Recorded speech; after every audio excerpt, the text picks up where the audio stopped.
Amen? So ituloy na po natin yung ating series ngayon na pinamagatan po nating Grace to Each One. Sabihin nga natin, Grace to You. Mayroong biyaya ang Diyos para sa iyo, no? Para sa bawat isa po sa atin. Again, ito po ay isang expository series. Pag-aaral po ito ng aklat ng Ephesians. Binabasa po natin at binubulay-bulay isa-isa ang 155 verses ng Book of Ephesians, yung liham po ni Pablo. Tapos na po tayo sa verses 1 to 14. Ngayon, itutuloy po natin, mga kapatid, yung susunod na 9 verses. So, kung si Pastor James nag-preach po last Sunday ng 2 verses, ako po 9. So, i-multiply po natin ng 4. Amen, no? So, tayo po ngayon, ito po yung napabigay sa akin. Sino po nagbigay? Ako din. Kasi po ako nag-i-schedule. So tayo po ngayon ay nasa Ephesians chapter 1, 15 to 23. Praise God. Makisabay po kayo sa akin sa pagbasa. Sa mata nyo na lamang po.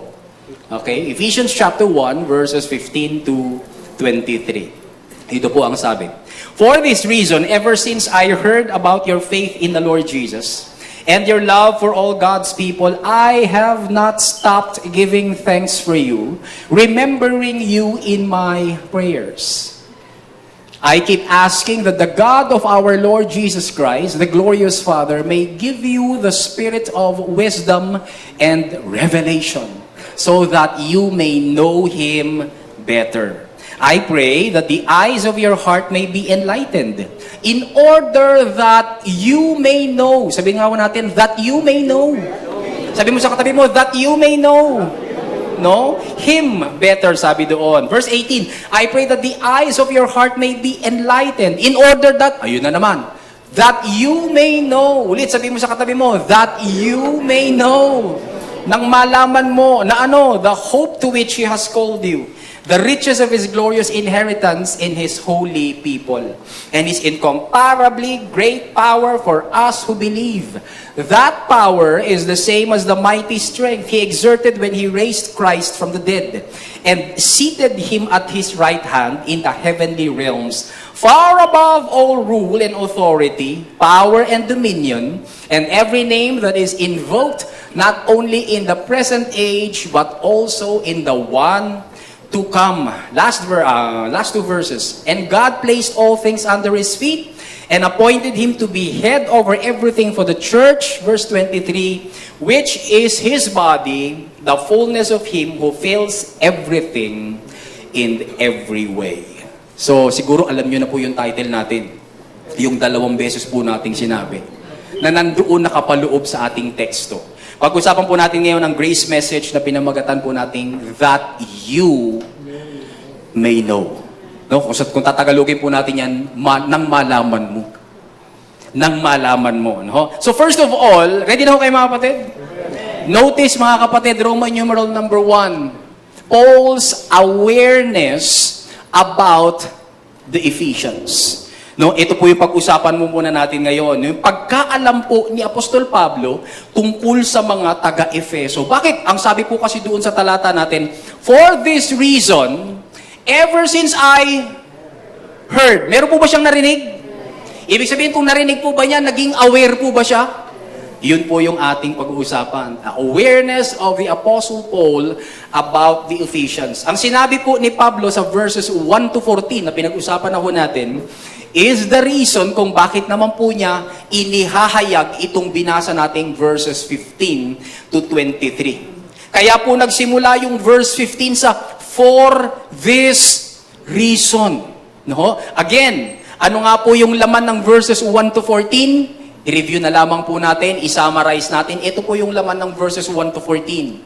Salvation, with all its blessings, was, number 1, planned by the Father, verses 1 to 6, was purchased by the Son, verses 7 to 12, and is preserved by the Holy Spirit, verses 13 and 14. So yan po yung sinabi ni Paul para sa mga taga-Efeso at para po sa atin ng mga anak ng Diyos sa makabagong panahon. Salvation was planned by the Father, purchased by the Son, preserved by the Holy Spirit. Kaya nga po, dahil dyan, pagpasok na po sa verse 15, sabi ni Paul, for this reason, anong reason? Yung verses 1 to 14. Nakuha po natin mga kapatid? Because salvation was planned by the Father, because it was purchased by the Son, because it is preserved by the Holy Spirit, dahil sa dahilang ito, eto ngayon yung sabi ni Paul, no? I heard something. I became aware of something. You see, tuwang-tuwa po si Pablo dahil hindi lamang po sa kanilang mga Hudyo ginawang available ng Diyos ang mabuting balita ng biyaya at ang kaligtasan through the finished work of His Son Jesus, kundi sa mga taga-Efeso din na mga hentil na gaya po natin. Kaya kung aatras po tayo sa verse 12, again, naglilay po tayo ng foundation, balikan lamang po natin, sabi po doon, in order that we, sabi ni Paul, sino yung we? Kami. Sino yung kami? Sino pa si Pablo? Hudyo. Okay? So sabi ni Paul, in order that we who were the first to hope, to put our hope in Christ. Sino daw po ang unang naglagak ng kanila pong pag-asa kay Kristo? Yung mga Hudyo. Might be for the praise of His glory. Ano sabi sa verse 13? And you also. Sino na ngayon yung you? Yung mga Ephesians. Nakausap po niya at sinulatan niya. Sino po yung mga Ephesians? Hudyo o hentil? Hentil. No? Sasabi ni Pablo, so that we and you also, ano nangyari sa mga Gentiles? Were included in Christ.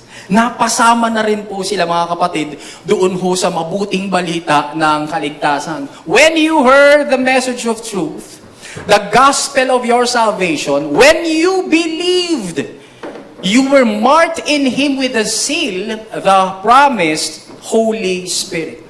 Now, alalahanin po natin mga kapatid, yung habilin ni Kristo sa mga apostol, bago po siya bumalik sa presensya ng kanyang tatay sa langit. Sabi sa Acts chapter 1 verse 8, but you will receive power when the Holy Spirit comes on you, and you will be my witnesses. Saan muna? In Jerusalem. Tanong, sino nakatira sa Jerusalem? Jews o Gentiles? Yung mga Hudyo. No? Kaya po, bago umalis po si Jesus at bumalik sa langit, sabi ni Jesus Christ, magiging witness muna kayo, ha? Sa Jerusalem. Bakit? Sapagkat yung mga Hudyo ang unang nakarinig ng mabuting balita ng kaligtasan. Amen mga kapatid? Tapos sabi doon, and, susunod naman, pupuntahan ninyo, in all Judea and Samaria. Saan yung Samaria? Doon. There is some area. Doon. Sabi po nila, doon daw sa Samaria, magkakahalo na rin nakatira yung mga Hudyo tsaka mga Hentil. Kaya nga po yung mga Samaritans, sabi po nila, anak sa labas yan, anak ng mga Hudyo at Hentil. Kaya po hindi sila katanggap-tanggap sa mga purong Hudyo. No? So sabi ni Jesus, punta muna kayo sa Jerusalem, sa mga Jews. Tapos punta kayo sa mixture. Tapos, eto na. Saan sila last na pupunta? And to the ends of the earth. Sino nandun? Sino po nandun sa ends of the earth? The Gentiles, mga kapatid. Tayo na po. Kaya tayo po, mga kapatid, narating ng mabuting balita ng kaligtasan. Amen? Nandun po tayo sa ends of the earth. Hindi ko alam kung ilang oras ang biyahe mula po sa Israel hanggang dito. Ano po? Kung ilang oras po, pag nilakad mo. Okay, pag nilangoy mo. So parang dito po, sa layo na nun, we are already in the ends of the earth. Kaya nga po, kung babasahin po natin isa-isa yung chapters ng Acts, sa Acts chapter 1, na ipangaral po una doon yung gospel to the Jews. Kaya sabi ni Pablo, we first. Kailan na ipangaral yung gospel sa mga hentil? Sa Acts chapter 10 na. Kasi sa Acts chapter 9, doon po na born again si Pablo. Okay? Kaya sino po talaga ang naunang nakatanggap ng mabuting balita? Yung mga Hudyo. Kaya pala sinasabi ni Pablo, no, na ito ay natanggap muna namin, tapos, and you also were included, no, when you heard the message of truth, the gospel of your salvation. Kaya nilinaw po ni Paul sa Romans chapter 1 verse 16, sabi niya, I am not ashamed of the gospel. Because it is the power of God that brings salvation to what? To everyone who believes. Tanong, have you believed? Amen. So therefore, ikaw ba'y ligtas na? Sumampalataya ka na ba talaga, kapatid? Every Sunday, tinitiyak po natin yung mga kapatid, huwag kang lalabas at huwag kang uuwi na hindi ka pa sumasampalataya. Kasi baka mamaya, kunin ka na. Ano? So bago po tayo pumikit at magpantay ang paa, ipikit ang ating mga mata, kailangan tiyak po natin, mga kapatid, na tayo po'y sumampalataya na. Why? Because the power, the gospel is the power of God that brings what? Salvation to everyone who believes. Tapos pantinin niyo po ito. First, to the Jew. Kanina daw una? Sa mga Hudyo. Then, to the Gentiles. Ano po? So yun po ngayon yung ikinatutuwa ni Apostol Pablo. Na kayo ring mga Ephesians, na kayo ring mga Hentil, na itinuturing naming marumi dati dahil akala namin kami lamang na mga Hudyo ang pinili ng Diyos upang maligtas, kayo rin pala makakarinig din ng mabuting balita ng biyaya. At dahil po doon tayo mga Pilipino, nagkaroon po mga kapatid ng pagkakataon na maligtas at sumampalataya sa Panginoon. Amen mga kapatid? Kaya po purihin po natin ang Diyos. So tanong, what did Paul hear? Sabi niya kasi, ever since I heard, no? Ano po yung narinig niya? What was he made aware of? He was aware, letter A, of their profession. Sabihin nga natin profession. Pag sinabi natin profession, hindi po ito yung trabaho. Ano po? Pag sinabi natin profession, from the verb na profess, ibig sabihin, pagpapahayag. Pag mga barkada ng lalaki, sinabi, ikaw kayo nag-profess na ng love mo sa crush mo, Lance. Parang gano'n, no? Nagpahayag ka na ba? No? Ng iyong pag-ibig sa iyong crush, sa iyong minamahal. Ganito rin po rito, mga kapatid. Yung mga Gentiles, narinig po, yung mga Ephesians, narinig po ni Paul that they professed. Kaya ang sabi po doon, mga kapatid, no, sa talata, ever since I heard about your faith in the Lord Jesus. Ano po? Nung sila po ay nanampalataya na narinig ni Pablo. He was made aware of tungkol po sa kanilang pagpapahayag, tungkol po sa kanilang pananampalataya. At kaya naman po sila kasi nagpahayag at nanampalataya ay dahil ayon nga sa verse 13, sila pong Gentiles were also included in Christ when they heard the gospel of their salvation. Sino po naniniwala, mga kapatid, na ang kaligtasan ay solong gawa ng Diyos? Praise God. Paano po yung mga hindi nagtaas? Ano pong pinaniniwalaan niyo? Ulitin ko po, sino pong naniniwala na ang kaligtasan ay solong gawa ng Diyos? Amen, mga kapatid? Si God po ang nagpauso ng kaligtasan. Si God po ang may akda ng kaligtasan. Gusto po natin ng talata? Ito po yung talata. Romans 10:13-15, mula po sa Filipino Standard Version. Sabi doon, sapagkat ang bawat tumatawag sa pangalan ng Panginoon ay maliligtas. Ngunit, paano sila tatawag sa hindi nila sinampalatayanan? Paano naman sila sasampalataya sa hindi nila napakinggan? At paano sila makikinig kung walang mangangaral o mangangaral, kung ano man ang pagkabasa dyan? At paano sila mangangaral kung hindi sila isinugo?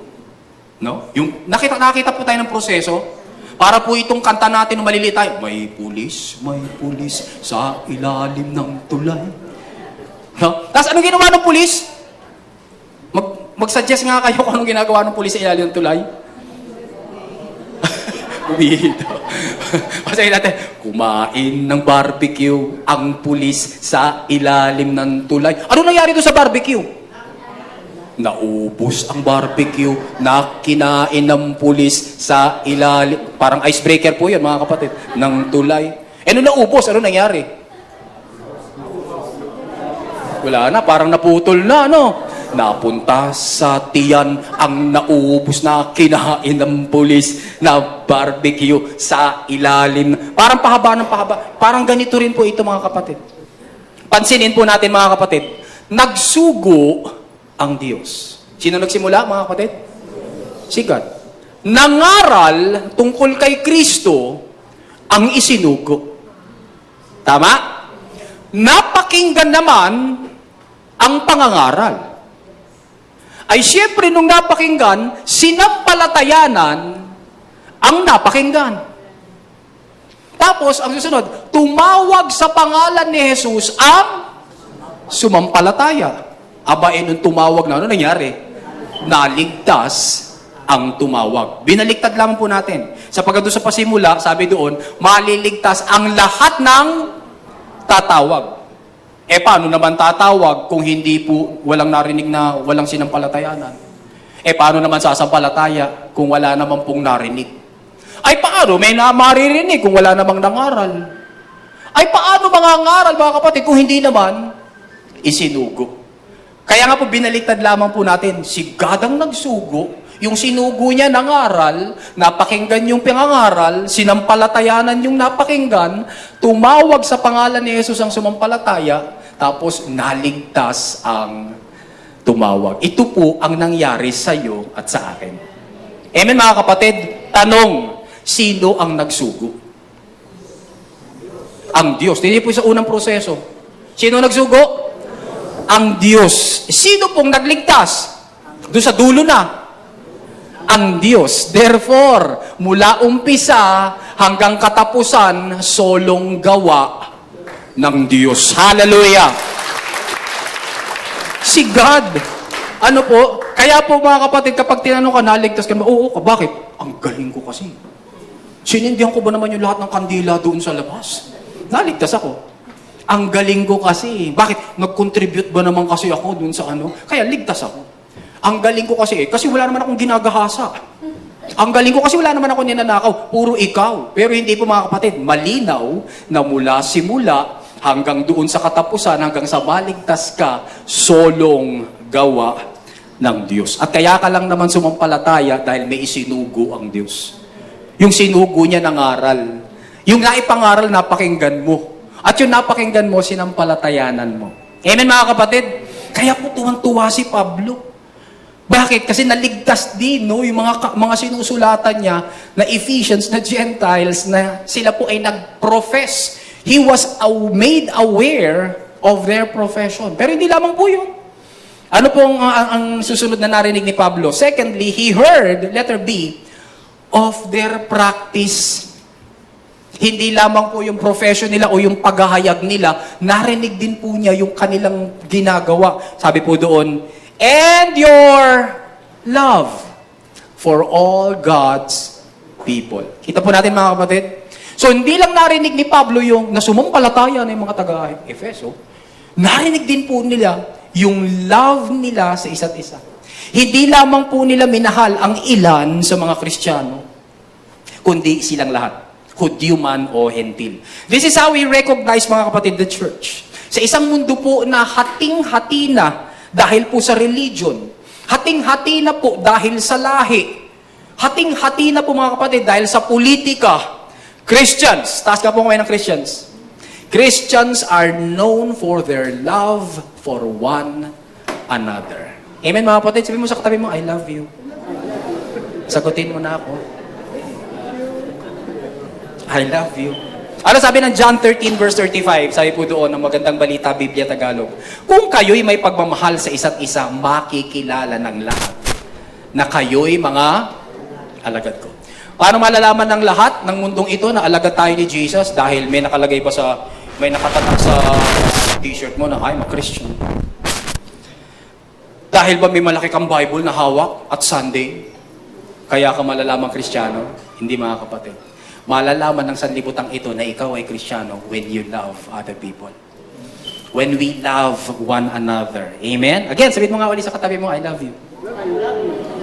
Amen. Magmahalan po tayo mga kapatid. Praise God.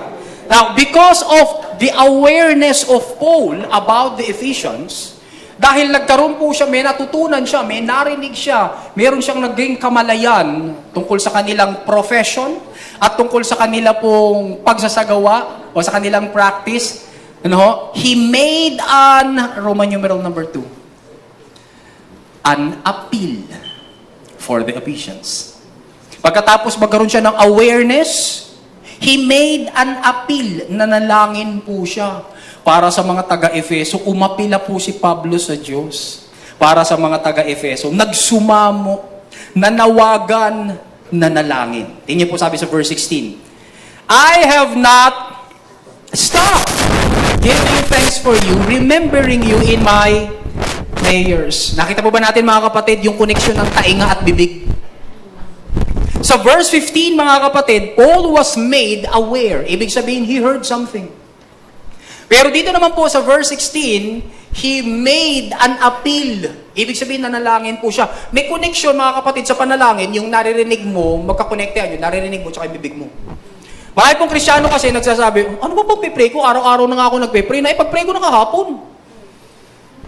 Pag-pray ko na naman ngayon, mga kapatid, ipag-pray mo ang alam ng iyong tenga. Ipag-pray mo ang narinig ng iyong tainga kasi magkakonekta po yan. Kaya wala pong excuse sa atin mga kapatid na wala tayong ipag-pray. Sapagkat once you heard about it, and once you are aware about it, prayer item na yan. Amen mga kapatid? Kaya lagi po tayong merong pwedeng ipag-pray. Pag nalaman mo, prayer item na yan. Nalaman mo bang may sakit si kumare? Have you heard? Now, pag-pray mo ba? Yes. Ano? Kaya hindi po yung praying, lalagay mo lang sa Facebook, praying. Pero hindi ka naman pala nag-pray. Nalaman mo ba kapatid na meron silang anak na rebelde? No, hindi po yung umaakit sa bundok tapos naghahawak ng barila. Hindi. Anak na rebelde, ibig sabihin hindi sumusunod sa magulang. Anong gagawin mo kapatid when you are made aware of it? Pray. May connection kasi yung tenga doon sa bibig. Paul was made aware in verse 15 and then he made an appeal sa verse 16. Nalaman mo kapatid, na kapos sila sa kapos po sila mga kapatid sa pananalapi. Anong gagawin mo? Are you going to pray? Yes. Pag-pray po natin mga kapatid. Nalaman mo na tinatamad dumalo. Nangihina sa pananampalataya. Anong gagawin mo kapatid? Pray. Ano po? Pag-pray po natin. Nalaman mo na kinurakot yung akap. Kinurakot po ng pamahalaan. Ano po? Anong gagawin mo? Pray. No? O, tayo po ba maglalagay lang ng emoticon nung yung galit ka, yung mga ganun? Yung angry? O yung sad? Hanggang doon ka lang ba, kapatid? Hindi. Sabi ng Bible, when you are made aware of something, verse 15, you've got to appeal to God. Amen mga kapatid? Nakuha po natin yung principle. Napansin ho ba natin na dahil po sa biyaya ng Diyos na bago na po yung paraan natin ng pananalangin? Dati hingi tayo ng hingi. Gawa ng ipinapalagay po natin na wala pa naman tayong tinatanggap. Kaya po hingi tayo ng hingi. Ngunit ngayon, na nalaman na po natin mga kapatid na ipinagkaloob na pala ng Diyos sa atin ang lahat ng bagay dahil kay Kristo. Romans 8:32, 1 Corinthians 3:21-23, Ephesians 1:3, 2 Peter 1:3, nasa atin ang lahat. No po, iba ka na mag-pray. Yes, gaya ni Pablo, humihingi pa rin ako mga kapatid, but we have not stopped giving thanks. Yung paghingi natin, mayroon ng kasamang pasasalamat. Bakit mga kapatid? Sapagkat nasa iyo na naman. Amen mga kapatid? Ang pananalangin ay pakikipag-usap sa Ama mo sa langit. Malusog ang iyong pananalangin. Paano malalaman? Kapag nagpupuri ka sa Diyos.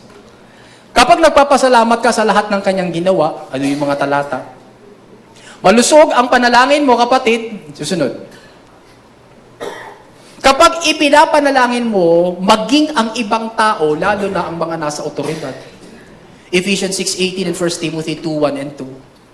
Malusog ang prayer life mo kapag ipinapanalangin mo, maranasan pa ang mas malalim na kapahayagan ng pag-ibig, kapangyarihan at karunungan ng Diyos. Ayun po yung mga talata natin mga kapatid. Of course, Pastor, pwede mo ba sa panalangin humingi pa rin? Oo naman. Kasama pa rin mga kapatid, siyempre sa panalangin, ang pagkakataong ilapit sa Diyos ang ating mga hiling at alalahanin. Philippians 4:6, 1 Peter 5:7, and 1 John 5:14 and 15. So, nag-pray si Paul. Sabihin mo sa katabi mo, nag-pray si Paul. Tara, mag-pray din tayo. Amen, mga kapatid? So, tanong, what did Paul appeal to God for the Ephesians? Yun na yung logical na tanong. Umapila siya. So ano ang kanyang ipinag-pray para sa mga taga-Ephesians? Now let us notice mga kapatid, these very important prayer requests. Pansinin niyo mga kapatid na dito sa mga prayer requests na ito, wala pong material things. Usually pag nagpe-pray po tayo, ano nauuna? Material things, Lord, Panginoon, Panginoon. So hindi po Panginoon, kundi Panginoon. Kasi hingi tayo ng hingi kagad ng material things. No, hindi po masama humingi ng material things. Pero we wonder, bakit po sa prayer na ito, wala pong material things? You know why? Kasi po mga kapatid, kapag ka nakuha mo yung spiritual things, susunod na lang po yung material things. Amen mga kapatid? Gusto mong makakita ng masarap na relasyon sa iyong family, asikasuhin mo muna dun sa spirit. Asikasuhin mo muna dun sa spiritual. And so, nagpray po si Pablo. His prayer is, that you may know. Yun na yung title natin. That you may know. Ano? Letter A. That you may know God's person. Na makilala nyo muna kung sino itong Diyos na ito. Sabi sa verse 17, I keep asking that the God of our Lord Jesus Christ, the glorious Father, may give you the spirit of wisdom and revelation. Tingnan niyo po ito. So that you may know Him. Yun yung person. Better. Ang dalangin ko ay magkaroon kayo ng spiritual wisdom and revelation para makilala niyo siya. Betterer. And so his first appeal, mga kapatid, is for us that we may know, that the Ephesians may know, mga kapatid, God's person. You see, ang bahaging ito ng panalangin ni Pablo, hindi po tungkol sa pagtanggap ng mga bagong revelations o bagong secrets from God na wala naman po sa Bible. O pagtanggap pa ng mga dagdag na blessing o dagdag na anointing o spiritual gifts na para bang hindi pa po tayo pinagpala. You are already blessed. Sabi mo nga sa katabi mo. Sabi mo sa katabi mo, you are already anointed. Alam niyo na, nasa mixture pa tayo sa kagustuhan natin tumanggap ng anointing. Nag-iimbento pa tayo ng mga triple anointing. You are triple, ano triple? You are anointed, sabi ng 1 Corinthians chapter 1. Ano po? Kaya anointed na po tayo. Ginamit po ng NIV dito yung word na spirit with a capital S. Ayun po. Kaya po, pag binasa mo tuloy yan, parang lumalabas, hindi mo pa tinatanggap ang Holy Spirit. Kasi parang nagpe-pray si Paul that God may give you the spirit of wisdom. That God may give you the Holy Spirit. Totoo po ba mga kapatid na wala pa sa iyo ang Holy Spirit? Hindi. Huwag tinanggap mo na si Kristo, sumasa iyo na rin ang banal na Espiritu. Amen? Romans chapter 8 verse 14 mga kapatid says, all God's children have His Spirit. If you are a child of God, nasa iyo ang Espiritu ng Diyos. Biruin mo yung katawan mo pinananahanan ng banal na Espiritu. So therefore, yung pong Spirit dito must be in small s. Hindi po dapat higher case, upper case, dapat lower case. Ibig sabihin mga kapatid, hindi po yung Holy Spirit ang pinapatanggap dito, kundi spiritual wisdom and understanding. Ang pinapag-pray po ni Apostle Paul dito mga kapatid, magkaroon kayo ng spiritual wisdom and understanding in contrast sa earthly wisdom na nandito sa mundong ito. Bakit, mga kapatid? Kasi yung earthly wisdom na nandito sa mundong ito, pwede ka mapahamak. Kaya nga po, masarap magpapayo sa isang taong espiritual. Amen? Pero kapag ka nagpapayo ka sa isang taong namumuhay lamang, ang batayan niya lang ay itong sanlibutang ito, sasabihin sa'yo, hiwalayan mo na. Lagyan mo ng lasod yung pagkain. Yun ang mga payo. Tara, inuman tayo. Yun ang mga payo ng earthly wisdom. Para makalimot po tayo, tara, gawin natin ito. Pero pagka spiritual wisdom and understanding, ang tinanggap mo kapatid, mapapabuti ang buhay mo. That is why si Paul, nagpe-pray po siya, na ang makuha niyo mga taga-Efeso ay spiritual wisdom and understanding that you may know Him better. Now, tandaan po natin mga kapatid na wala na pong bagong katotohanan. Ang lahat po ng katotohanan, luma na. In fact, truth is as old as God. Ang mga natutunan po nating katotohanan ngayon ay umiiral na po noong pa. Kailan pa po bilog ang mundo, mga kapatid? Ngayon lang o noong pa? Noon pa, kailan mo nalaman bilog? Ngayon lang. Kailan mo nalaman bilog? Nung nag-aral ka na. Tama mga kapatid? Sinong nauna? Yung pagkabilog ng mundo noon pa? O yung pagkakaalam mo lang na bilog pala ang mundo? Ay, noon pa. Kailan pa pong pinakamabilis na land animal ang cheetah, mga kapatid? Noon pa. Pero kailan mo nalaman that cheetah is the fastest land animal? Ngayon lang.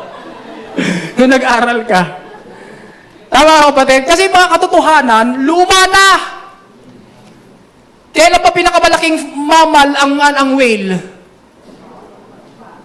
Noon pa. Pero kailan mo nalaman? Ngayon lang. Ngayon lang. Kailan pa 93 million miles away ang Earth sa Sun? Noon pa. Pero kailan mo nalaman? Nung grade 2 ka. Nung grade 3 ka. Isip mga kapatid, kasi nga, truth is as old as God. Wala nang bagong katotohanan na matututunan mo ngayon. Kapag may pastor na nagsabi sa'yo, alam mo, pakinggan mo to, bago to. You see, sa akin lang to pinahayag. Hindi mo to mapapakinggan sa lahat ng mga nangangarang ngayon, sa akin lang, patay na. Layas ka dyan. No? Bakit? Sapagkat truth is as old as God. Kaya pag nag-pray po tayo, Lord, salamat po sa inyong spirit of wisdom. What is wisdom, mga kapatid? Is the Greek word Sophia, na ang ibig sabihin po ay insight. Sa Tagalog, maliwanag na pananaw at kabatiran, Lord. Gusto pa kitang mas lalong makilala. Pakita mo po sa akin, Lord God, ang maliwanag na pananaw at kabatiran. Hindi lamang po yung Panginoon, bigyan mo rin po ako ng revelation. The Greek word is apokalupto. Apokalupsis, na ang ibig sabihin po ay unveiling. Pag-aalis ng tabing. Lord, mag-pray ka, Lord, bigyan mo po ako ng revelation, Lord God, para yung mga bagay na hindi ko po nakikita, Panginoon, pagkausap ko ang taong ito, malamang ko. You see? Kasi minsan kaya tayo napapahama kasi pag kinausap po tayo, nabudol na tayo. Pero kapag ikaw nagpe-pray ka for spiritual wisdom and understanding, malalaman mo, it is uncovered. It will be unveiled. Lord, para pag malaman ko na itong nanliligaw sa akin, Panginoon, hindi lang katawan ko ang gusto. Amen, mga kapatid? Gusto niya raw akong makasama, yung pala gusto niya akong masakama.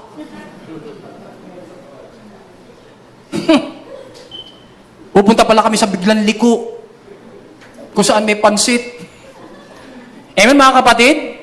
Paano mo yung papag-pray?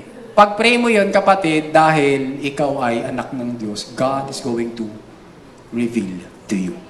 Kaya po, merong revelation. Pag-aalis po ng takip. Kailangan may disclosure, yung pagbubunyag. Pagka nangyari po yung mga kapatid, mas makikilala po namin kayo, Panginoon, ng mas mabuti. Pag mas nakilala po namin pag nakilala natin si God, naunawaan po natin yung sukdulang biyaya niya, mas magiging malinaw sa amin ang ating position and possessions in Christ. Amen, mga kapatid? So, mahalaga po pa yung prayer na ito ni Pablo. Pwede mo ba itong ipag-pray? Yes, that you may know God's person. Pangalawa, that you may know God's prospect.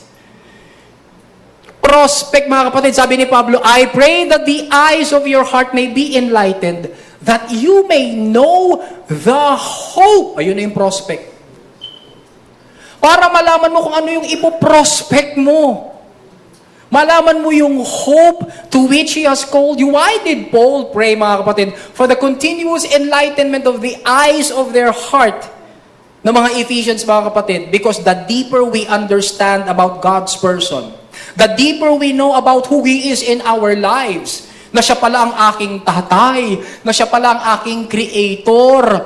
The deeper I know that God is my comforter, na si God pala ang aking counselor, na ang Diyos pala, mga kapatid, ang aking defender. He is my encourager. He is my friend. He is the giver of life. God is my guide. Pag nalaman kong siya pala ang aking healer, pag nalaman kong siya pala ang aking helper, pag nalaman kong siya pala ang aking joy, kapatid, pag nalaman ko na si God pala ang ating justifier, that God is our King, that God is our Lord, that God is the lover of our souls, that God is our satisfier. Pag nalaman ko na si God pala ang Savior ko, na shepherd ko siya, na shield ko siya, na siya po, Panginoon, siya mga kapatid ang ating strength, that God is our sufficiency, that He is our teacher, truth, victory, and so much more. Pag nalaman kong ito pala ang Diyos na sinasamba ko, di mas aasa ako sa Kanya. Mas alam ko kung ano ang aasahan ko. That is my prospect. You see, the more you know about God's person, the more you're going to know about what to hope for God. Kung anong aasahan mo. Ang hirap asahan, mga kapatid, ang hirap umasa sa isang hindi mo naman alam kung nagwo-work. Kailangan mo ng pangangailangan. Anong tanong mo? Gusto kong umutang. Andiyan kaya si Kumari? Hindi mo na kagad alam kung makakautang ka. Kasi initially, hindi mo na kagad alam kung nandoon siya. Amen, mga kapatid? Bukas kaya yung tambunti. Bukas kaya yung makapagsangla. Hindi mo alam, wala kang alam. Pero kapag ikaw may pangangailangan, alam mo kagad that God is available. Alam mo na kagad kung ano ang iyong aasahan. You see, yung word po rito na hope, hindi po ito yung I hope so na sinasabi ng isang bata na humihingi sa tatay niya, sa nanay niya ng bisikleta o laptop sa Pasko. Kapag tinanong siya, ano ineng, bibigyan ka ba ng tatay mo ng laptop sa Pasko? I hope so. Sana. So umaasa-asa siya. Sigurado ba siya? Hindi. Yung hope po rito, mga kapatid, is from the Greek word elpis. Hindi po yan si Presley. Si Elvis po yun. Elpis. Na ang ibig sabihin po ay expectation, trust, confidence. Ibig sabihin, tiyak ito. Ilista mo na. Shoot ito. No, sigurado ito. Bakit? You can trust this. You can expect this. You can have confidence dito. Sigurado ito. Nakakabit kasi ito sa pagkaunawa natin kung sino ang Diyos. Therefore, pag nakilala ko na ang Diyos pala ang tatay ko, pwede ba ako magpakalong? Amen, mga kapatid. Pwede ka bang umasa na ikaw ay masusuplayan ng pangangailangan? Pag nalaman mo na ang Diyos pala ang iyong healer, pwede ka bang umasa ng kagalingan? Pag nalaman mo na ang Diyos pala ang iyong comforter, pwede ka bang umasa, kapatid, na ikaw ay pasisiglahin at pasasayahin ng Diyos pag nag-break kayo ng syota mo? Sagot, mga kapatid? Yes. Hindi ka kinakailangan tumakbo, mga kapatid, kay Red Horse. Hindi ka kailangan tumakbo, mga kapatid, sa kung kani-kanino para lang magpa-comfort. Hindi ka kinakailangan tumakbo sa mga barkada mo para lang sabihin, aliwin niyo ako, sumayaw kayo, tumulay kayo sa alambre para matuwa ako. Kasi broken-hearted ako ngayon, hindi, mga kapatid. Na po, you can expect. Why? Because you know God will comfort you. Amen, mga kapatid? Kapag alam mo ba that God is the lover of your soul, maghahanap ka pa, mga kapatid, magkakandara pa ka ba na meron sanang magmahal sa'yo? Hindi, kapatid. Bakit? Sapagkat kahit walang magmahal sa'yo, may Diyos na nagmamahal sa'yo. At noong pa lang, nung ikaw ay makasalanan pa lang, minahal ka na ng Diyos. Amen, mga kapatid? Kasi akala po natin, yung lahat ng satisfaction natin, isa pa yun, mga kapatid. If you know that God is the satisfier of your soul, hindi ka na maghahanap, mga kapatid, ng kahit na anong satisfaction sa mundong ito. At kung meron man, bonus lang yun. Salamat. O, salamat sa 13th month pay. O, salamat, nginitian ako. Ay, bonus lang po yun, mga kapatid. Pero kung ang dulo, kapatid, na pinagkukunan mo ng satisfaction is this beautiful God, this God who loves you so much, you can expect more. Amen, mga kapatid? Yung po yung prospect. Hallelujah. Sige, palakpakan po natin si Lord. Sige, magkumustahan po muna kayo. Letter C. Nakita po natin God's person, that you may know God's prospect. Ito pa isa, that you may know God's plenty. Gusto niyo po ba ng plenty? Sabi sa verse 18, sabi doon, that you may know the hope to which He has called you and the riches. Yan na, yun na yung plenty. The riches of His glorious inheritance in His holy people. Yung pong riches dito, mga kapatid, is the Greek word plutos. Na ang ibig sabihin po ay wealth and abundance. Yan po ito, materially and spiritually. May mga nagtuturo po kasi na yung kayamanan daw bigay sa atin ng Diyos, puro spiritual lang. Ano naman yun, di sana hindi na nagkatawang tao si Kristo kung puro spiritual lang pala yung kayamanan. Hindi mga kapatid, sapagkat si Lord, holistic Savior. Pag sinabi natin holistic Savior, mga kapatid, tagapagligtas po siya ng espiritu, ng kaluluwa, at ng katawan. At kung si Kristo po, mga kapatid, ay naging dukha physically, tayo naman, mga kapatid, ninais niya na maging mayaman. Not only spiritually, dahil niligtas niya tayo, kundi also physically. Kaya sabihin mo sa katabi mo, hello, Donya. Hello, Don. Hello, Don. Amen? Tandaan mo, kapatid, hindi ka lang mayaman spiritually. Ikaw, kapatid, ay napansin mo, kapatid, nung na-born again ka, unti-unti kang iniangat ng Panginoon. Na hindi kasi natin dito sinasabi kagad na, okay, magiging mayaman pala ako, no, ang kayamanan, kagad, pag sumampalataya ko kay Kristo, magkakaroon kagad ako ng ganito. No? Hindi po, mga kapatid. Sapagkat ang inuuna po ay spirit. The more you know about God's person, spiritual, the more you know about God's prospect, mas lalo mong nalalaman kung ano yung kayamanan na mayroon ka. Tingnan niyo po ito, mga kapatid. May dalawa po kasing paraan para i-interpret ang talatang ito. Number 1, sinasabi dito, mga kapatid, that the saints are God's inheritance. Na dito po sa talatang ito, sinasabi, mga kapatid, that the saints are the treasure of God. Kaya nga po yung preposition po doon, mga kapatid, is the riches. Ano yun? The riches of His glorious inheritance in His holy people. Hindi po, to His holy people. Kasi kung to His holy people, ibig sabihin, si God lang ang mayaman, pinayaman ka niya. Binigyan ka niya, yes, is given to you. Pero hindi, mga kapatid, yung inheritance daw po ng Panginoon, mga kapatid, is in you. In His holy people. Ibig sabihin, mga kapatid, itinuturing ka ni God na kayamanan niya. Kaya pala, mga kapatid, inialay ni Kristo ang kanyang buhay doon sa krus ng Kalbaryo, mapabalik ka lang sa Diyos. Why? Because you are the inheritance of God. May ginawa ka ba? Wala. Ano yung tawag doon? Biyaya. Amazing grace. Pangalawa, mga kapatid, na paraan para interpret ito is yung sinasabi natin. The other view is that the inheritance means that lahat tayo pinamanahan po ng Diyos. Sa Ephesians chapter 1 verse 14, the Holy Spirit is the guarantee of our inheritance. Yung Greek word po rito, mga kapatid, ng inheritance is the word kleronomia. Kleronomia. Ay, karonia pala yun. Sa mga matatanda. Kleronomia. Ano po yun, mga kapatid? Sa New Testament, it is often used to describe the inheritance that believers receive through faith in Christ.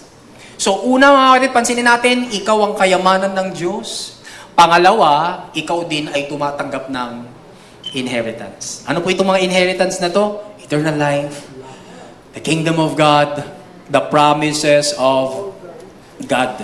It signifies not only yung pong material or earthly inheritance, but also the spiritual blessings and eternal life granted to believers as children of God. So, hindi lang ikaw ang kayamanan ng Diyos, ikaw din bilang anak ng Diyos, pinayaman niya. Ang tanong na lang dito, mga kapatid, will you receive what you now know? Kasi yun po yung title natin That you may know. Tandaan po natin, mga kapatid, Ephesians chapter 1 to 3, puro po ito doctrine. Puro po ito tungkol sa wealth. Para pagdating ng 4 to 6, alam mo na yung walk. Puro po ito, mga kapatid, sa belief. Para pagdating ng 4 to 6, alam mo na yung behavior mo. So, nandito pa lamang po tayo sa 1 to 3. Inaalam natin, ano ba yung ang meron ako? So, kahit saan po pala daanin, mga kapatid, panalo tayo. Una, tayong kayamanan ng Diyos. Pangalawa, pinagkalooban niya tayo ng mga kayamanan. May isa pong bata, kasama siya ng tatay niya, sa trabaho. Tapos pauwi na po sila, yung bata ay naging matulungin sa tatay niya. Gusto siyang bigyan ng reward ng tatay niya. Sabi ng tatay niya, anak, matagal na panahon na po ito. Anak, sabi ng tatay, daan tayo sa candy store. Tapos, ang gusto kong gawin mo, pag nakakita ka ng candy na gusto mo, no, dumakot ka sa loob ng garapon. At lahat ng madadakot mo sa loob ng garapon, sa'yo. So, pumasok na po sila. Ayan, pumasok sila sa candy store. Sabi na niya sa may-ari, patatakutin ko lang anak ko, tapos kung ano yung madakot niya, yung babayaran ko. Yung bata nakatayo lang doon. Ayaw dumakot. Tapos, ang tagal-tagal na, dumipas na ng ilang minuto, ayaw pa rin dumakot ni Utoy. Hanggang sa nainip na po yata yung may-ari, siya na po ang dumakot. Binalot, binayaran, tapos paglabas, sabi ng tatay doon sa anak niya, anak, ba't ayaw mo dumakot? Nahiya ka ba? Nahiya ka ba sa akin? Hindi po, tay, sabi ng bata. Maliit po kasi kamay ko. Kaya inaantay ko po yung may-ari na mas malaki ang kamay ang siyang dumakot. Talino yung bata. Amen mga kapatid? Minsan, namumuhay po tayo sa mundong ito, tayo lang ang dakot ng dakot. Tingnan mo nga yung kamay mo, ang liit. Tama mga kapatid? Tayo na trabaho, kaya ko to, wala, kulang ang sweldo ko, gagawa pa ako ng pangalawang trabaho, gagawa pa ako ng pangatlo, no? Para bang naaaligaga ka na kasi ikaw lang ang dumadakot. Kaya, nakakadakot ka rin ba naman? Oo naman. Kaya lang ang konti lang. Kasi ang liit ng kakayanan mo. Pero pag alam mo that God's person, God's prospect, God's plenty, alam mo na pinagkalooban ka niya ng lahat ng pagpapala, pwede mo sabihin, Lord, thank you sa dakot mo, sa ludes na ito. Hallelujah! Thank you, Lord, sa bago mong dakot ngayong Martes na ito. Amen mga kapatid, Panginoon, hindi po akong dadakot, Panginoon, ikaw po ang dumakot at ikaw magkaloob sa akin. Hallelujah. And in fact, mga kapatid, dumakot na si God eh. 2,000 years ago, we have already been given everything we need for life and godliness. Dumakot na po siya. Ang di lang po natin kasi kaya ay tanggapin yung dinakot ng Diyos. Kaya nandun po tayo mga kapatid doon sa, sa stage na, do I really know?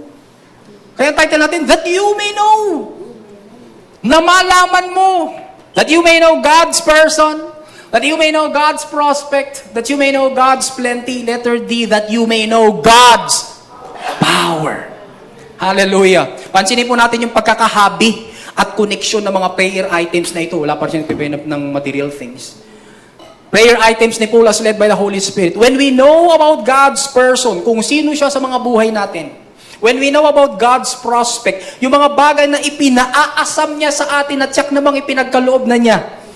When you know about God's plenty, kung gaano niya tayo pinahahalagahan bilang kayamanan niya, at kung gaano niya tayo pinamanahan ng lahat ng pagpapala, we will walk in God's power. Amen mga kapatid? Hindi ka nalalakad sa kapangyarihan mo. Lalakad ka na sa kapangyarihan ng Diyos. Nakakatulong po ba itong pinag-uusapan natin mga kapatid? Paglabas po ba natin dyan, pwede na natin ito i-apply? Oo, pwede. That you may know. Ang tanong na lang, that you may do. That you may apply. Now, pansinin po natin mga kapatid, doon sa ating teksto, His power, number 1, is for His believers. Hindi po sinolo ni God yung power niya. Ano pong sabi doon sa verse 19a? And His incomparably great power, what? What? For us. Sabihin nga natin, for me. Who believe. So, ang kulang na lang mga kapatid is, sumasampalataya ka ba talaga? Kasi yung power ng Diyos kikilos as you believe. Kaya nga po mga kapatid, may mga nakakausap po yung ating pong mga ngaral na si Bishop Amy, sinasabi nyo, sobra naman yung grace na pinapangaral ninyo. Ganyan ba ang grace na pinangaral ninyo? Hindi totoo yan. So ano po sagot lagi ni Bishop Amy? Hayaan mo, hindi mangyayari sa iyo. Because it only happens to what? To those who believe. Sabi nga natin, I believe. I believe! Hallelujah! Bakit? Believer nga kasi tayo eh. Hindi naman tayo doubter, hindi naman tayo magdududa. Tayo po ay mga mananampalataya. So therefore, believe all you want. Manampalataya ka. Tingnan niyo po, yung Greek word ng incomparably, it is the Greek word huperbalo. It means to surpass. Yan na yung power ng Diyos, higit na sa power mo, higit na sa dakot mo. It is now surpassing your dakot. It is now surpassing your effort, exceeding to go beyond. So ito pong hooper, mga kapatid, mula po sa hooper, yan po yung hyper. Conveying the idea of surpassing or exceeding a standard of measure. It is often used to describe something that goes beyond the ordinary or expected limits. Akala mo, estudyante ka, yun lang ang alam mo. Pero dahil nag-pray ka kay God, Lord, maraming salamat po. Yung pong konti kong nalalaman, Panginoon, huwag nyo na pong pahintulot na mawala pa. Kasi minsan, konti na lang ay napag-aralan mo, tapos biglang dahil sa stress ng pagsagot, na mental block ka pa. Wala ka naman napag-aralan. Nagpuyat ka kasi kagabi. Wala ka naman na-memorize. Tapos na-mental block ka pa, pero because you prayed, na-preserve. Ano po? Tapos nakachamba ka pa. Sino po rito mga kapatid noong pag mayroong enumeration, mini, mo. A ba, B ba, C ba, o D? Mini. Hindi ko kasi nag-aral. Praise God. Gone are the days, mga estudyante, no, na ikaw, kapatid, ay magmi-mini mo. Why? Because Jesus is your wisdom. Mag-aral ka, tingnan mo, sasamahan ka ng Panginoon. Mag-aral ka naman! Amen, mga kapatid. Hindi naman po yung, biniyayaan ako, kahit hindi ako mag-aral, lalabas. Makikita ko, maaaninag ko. Hindi, mga kapatid, mag-aral ka. Ano po? Bakit? Sapagkat si Lazarus po, mga kapatid, nung binuhay po ni Kristo, kinailangan po ni Kristo na alisin ng ibang tao yung balot ni Lazarus. So, hindi po miracle lang ng Diyos, kundi paglabas po ni Lazarus, sabi ni Jesus, namamaho ba yan? Tanggalin nyo na yung damit.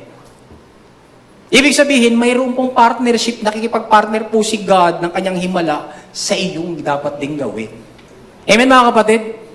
Sabi po ni Jesus kay Pedro, sige, itapon mo yung lambat.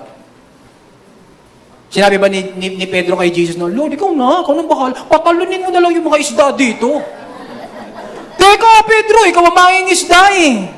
Sabi ni Jesus kasi, itapon mo, yan ang trabaho mo, magtapon ng lambat. Ang trabaho ko, tumawag ng isda. Amen, mga kapatid? So, sabi mo sa katabi mo, pasok ka bukas, Lunes. Pasok ka pa rin bukas, Lunes. Amen, mga kapatid? Pero, ang trabaho mo ng pagpasok, pinagpala na ng Panginoon. Hallelujah! Kasi nga, huperbalo. Ano po? Huperbalo, for us who believe. Yan po yung uri ng kapangyarihan ng Diyos na kumikilos, gumagawa po sa atin. Pero pansinin natin, mga kapatid, ayon sa ating teksto, it is not only for His believers, number 2, it is for His beloved. Tanong, sino bang beloved ni sinabi ko na. Sino ang beloved ng Ama? Si Jesus. No, alam po natin, si Jesus ang beloved ng Ama sa Matthew 3:17, nung binabautismuhan po si Jesus Christ, no, bumaba po ang kalapati, symbol of the Holy Spirit, tapos nagbumuka ang langit, nagsalita ang Ama. Sabi ng Ama, "This is my beloved Son, in whom I am well pleased." Optimus Prime. Si Optimus Prime pa. Hindi ba si God. Di ba? Nagsalita po siya, "This is my beloved Son." Tapos doon naman sa Mount of Transfiguration, no? Kung saan kasama po ni Jesus Christ, si Moses, saka si Elijah, nagsalita na naman si God. Sa Matthew chapter 17 verse 5, sabi niya, "This is my beloved Son. Listen to Him." Sino rin po pakikinggan natin, mga kapatid? Si Jesus, si beloved. Siya po yung beloved. Saan po ipinamalas ng Ama yung kanyang kapangyarihan as far as Jesus, His beloved, is concerned? Letter A. Saan po na ipamalas? In His resurrection. Pansinin po natin yung verses 19b. Sabi doon, that power, yung power na kumikilos sa ating believers, at yung power na kumikilos sa kanyang beloved, ay ipinakita, that power is the same as the mighty strength He exerted. Sino nag-exert? Si God. When He raised Christ from the dead. Amen mga kapatid? So sino po mga kapatid ang iniibig ng Diyos? Si Jesus. Ni-resurrect. Hindi po nakalimutan ng Ama yung kanyang anak. Kaya yung anak sumisigaw doon sa krus, sabi ng anak, Ama, bakit mo ako pinabayaan? Sumigaw pa yung anak doon sa libingan, sabi, Ama, nalimutan mo na yata talaga ako. Hindi mga kapatid. Because after 3 days, nabuhay si Jesus. Inalala siya ng Ama kung paanong inalala ni Lord si Noah at ang kanyang pamilya doon sa ark. Biruin mo mga kapatid, 1 year and lagpas 1 year na nasa loob ng ark sila Noah at ang kanyang pamilya. 8 sila. Imagine mga kapatid kung gaano nakabaho sa ark. Wala naman zone rocks. Ang daming hayop. Ano po? Pero naalala sila ni God. And God remembered Noah. And sasabihin ko sa inyo ngayon, and God remembers you. God remembered Jesus. He raised Jesus from the dead. Dati po mga kapatid, yung dyablo ang may kapangyarihang pumatay. Pero winasak na po ni Jesus at tinapos niyang gawa, Hebrews 2:14. Wasak na, wala na pong kapangyarihan ng dyablo. Ang Diyos naman ang may kapangyarihang magbigay ng buhay. And that is greater than the power of the devil to kill. Romans chapter 8 verse 11. Kaya po, tayo ngayon binuhay na ring kasama ni Kristo. Ephesians chapter 2 verse 5. Kaya nung nabuhay si Kristo mula sa mga patay, ikaw na mananampalataya, bubuhayin din ng Panginoon mula sa mga patay. Amen? Kaya sabihin sa katabi mo, hindi ako natatakot mamatay. Kaya po kapag may patay mga kapatid, ang mga Kristiyano nag-aawitan pa. Amen? Hindi kita malilimutan. Nag-aawitan. Ba't nag-aawitan? Kasi alam po natin kung nasaan na yung spirito, noong katawan na nandoon na pinaglalamayan natin. Na hindi po makuha ng iba. Kaya po ng mga born again yan. Awitan mo naman ang awitan. Patay na nga, hindi pa mag-iyakan. Di ba mga kapatid sa atin, mga anak ng Diyos, mga kapatid? Yes, may condolence, pero may congratulations. Amen mga kapatid? Pag may namatayan, condolence. Pag alam mo kapatid na yun, namatay na yun ay anak ng Diyos, congratulations. Bigyan ng jacket yan. Ay wag na, nakabarong na pala. Ano mga kapatid? Bakit? Kasi nga alam natin, napupunta sa langit yun. Ang mahirap mga kapatid, yung pastor na nagsasalita sa burol ng isang unbeliever. Sapagkat hindi niya alam kung ano ba yung kalagayan nung namatay na yun. Kaya ang kausap ko na lang doon mga kapatid, yung mga kamag-anak. I never mention, hindi ako nagbabanggit ng, alam niyo po itong taong ito mga kapatid, ang spirito ng taong ito ay nasa langit na. Samantalang yung lahat na nakikinig doon, alam kung anong klaseng pinamuhay ng taong yun. Hindi man lang sumampalataya kay Kristo. Di po mga kapatid. Pag tiyak mo na sumampalataya ka na kay Kristo, palangit ka. Amen mga kapatid? Kaya po, pati tayo, kanya ring binuhay. Yung power ni God the Father, hindi lang pinaranas sa kanyang beloved in His resurrection, letter B, pinaranas din po yung power na yon to His right hand. Sabi sa verses 20 to 23, seated Him at His right hand. Ayun na. So si Kristo hindi lang binuhay mula sa libingan papunta sa pagiging buhay. Ang nangyari mga kapatid, mula sa pagiging buhay, si Kristo itinaas pang lalo. Seated at His right hand in the heavenly realms. Kaya nga po yung kantang, made from heaven to earth, to show the way from the earth to the cross, my debt to pay, from the cross to the grave, from the grave to the sky. Lord, I lift your name on high. Ganda, no? Na si Kristo nabuhay mula sa mga patay, pero hindi natapos doon. He was also raised to His right hand. Sabi po doon, far above! Gaano kalayo? Far above ng lahat ng demonyo. All rule and authority, power and dominion, and every name that is invoked, not only in the present age, but also in the one to come. And God placed all things under His feet, and appointed Him what? head over everything for the church, which is His body, the fullness of Him who fills everything in every way. You see, pansinin po natin ito mga kapatid. Number one, nang iupo po ng Ama ang kanyang anak sa kanan, it is far above all demonic forces. It is far above all rule, authority, power, dominion, and name. Angelic man yan, demonic man yan, o human man yan mga kapatid, mas mataas pa rin ang pangalan ni Kristo.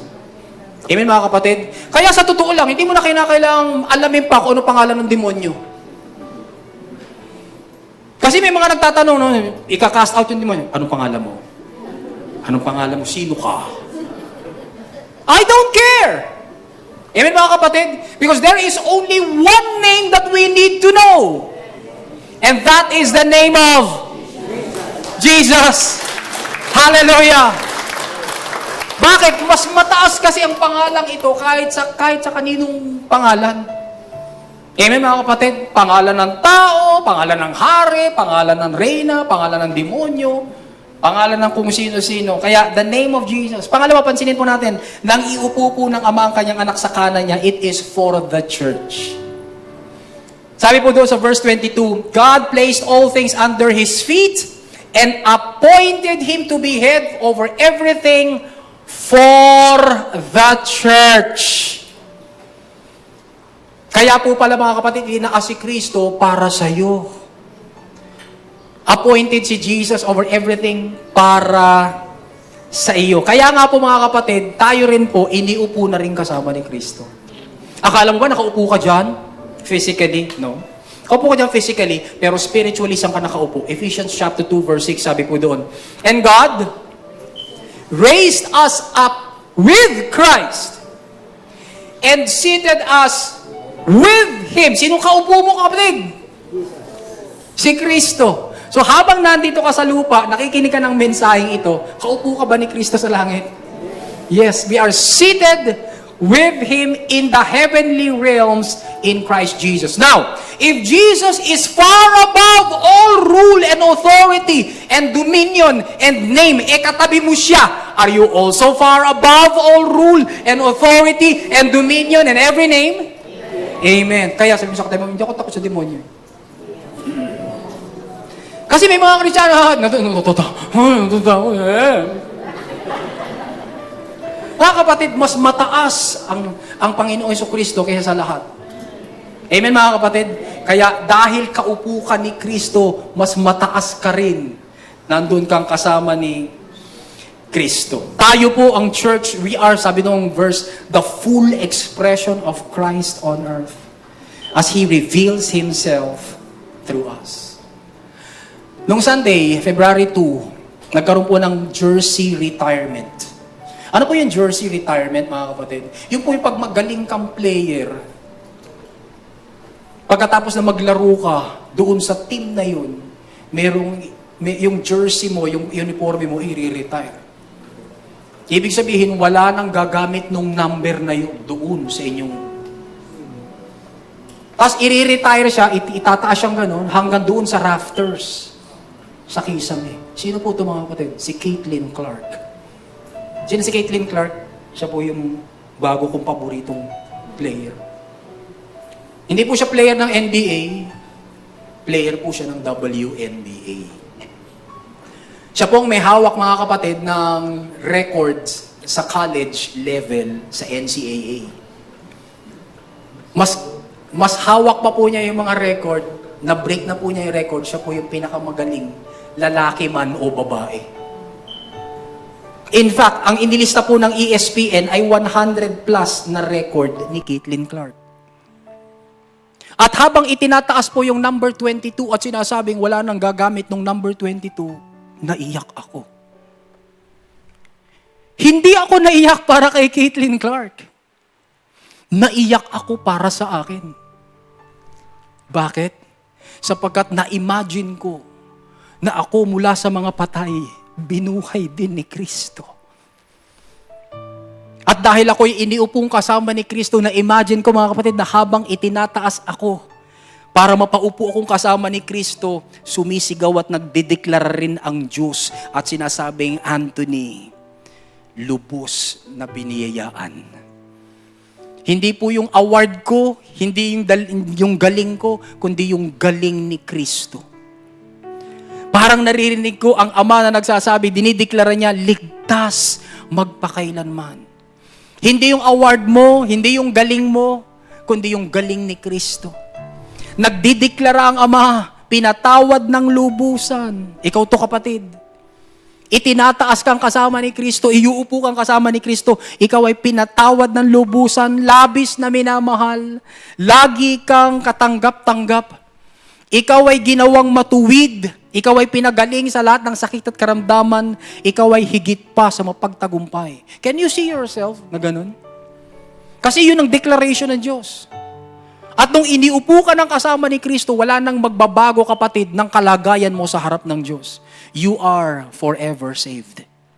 Wala nang magbabago sa kalagayan mo sa harap ng Diyos. You are unconditionally forgiven. You are accepted in the beloved. Amen mga kapatid? Kaya nga po mahalaga itong lesson natin ngayon that you may know.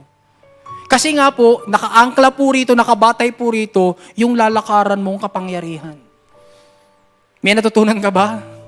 Kung may natutunan ka, paglabas mo dyan mga kapatid, lakaran mo na God's person. Lakaran mo na God's prospect. Lakaran mo na God's plenty. Lakaran mo na God's power. Ano pong take away natin dito mga kapatid? By God's grace, sabay-sabay nga ako nating basahin. I will know His person, prospect, plenty, and power. Palakpakan nga po natin ang Panginoon. Thank you, Jesus. Hallelujah. Thank you, Jesus. Lord, kami po ay nagpupurit, nagpapasalamat na Ikaw po ang nagturo sa amin sa umaga pong ito ng mga prinsipyong ito. We thank you, O Lord God, na Ikaw po, Lord God, ang magpapanatili ng mga katotohanan ito sa aming isip, sa amin pong mga puso. Winawasak po namin ngayon, Panginoon, nire-reject po namin ngayon ang gawa ng kaaway sa aming mga buhay. Aming patuloy na dinideklara na hindi po maaagaw ang mga katotohanan na itanim sa aming mga puso. In Jesus' name, mananatili po ito, Panginoon, at lalago po kaming patuloy sa iyong mensahe ng biyaya. Kapatid, kung narito ka, narinig mo ang mensahe, nabuhay na si Kristo mula sa iyo, mula sa kamatayan para sa iyo. Panahon na para sampalatayanan mo siya. Kung nais mo siyang sampalatayanan, narito ka man sa kalipunang ito, o nanonood ka sa online, nais kitang samahan sa isang maikling panalangin ng pagkilala kay Kristo. Sabihin mo, Panginoong Jesus, ako po ay isang makasalanan. Salamat po. Namatay ka sa krus. Para sa akin. Salamat po. Nabuhay ka mula sa mga patay. Para sa akin. Sumasampalataya ako sa iyo. Kinikilala kita na aking Panginoon at tagapagligtas. Ako ngayon ay ligtas. Pinatawad sa lahat kong kasalanan. Hindi dahil sa aking kabutihan, kundi dahil sa mayaman mong biyaya. Sa iyo ang papuri, pasasalamat, pagsamba sa pangalan ni Jesus. Amen. Lord, kilala mo po ang mga taong iyon, O Diyos. Kung narito po sila, tulungan mo po kaming mas maakay pa po sila, Lord God, sa lumalalim na pagkaunawa at pagkakilala sa iyong biyaya. Salamat po, Panginoon, kung sila man po ay nasa online. We pray, Father God, ilid po sila, Panginoon, sa isang church na ang tinuturo, solong gawa mo ang kaligtasan. Salamat po, Panginoon, sa iyong biyaya. We give you thanks and we give you praise. Preserve, Lord God, the messages, Lord God, na narinig po namin sa umagang ito. In Jesus' name. Amen and amen and amen. Praise God.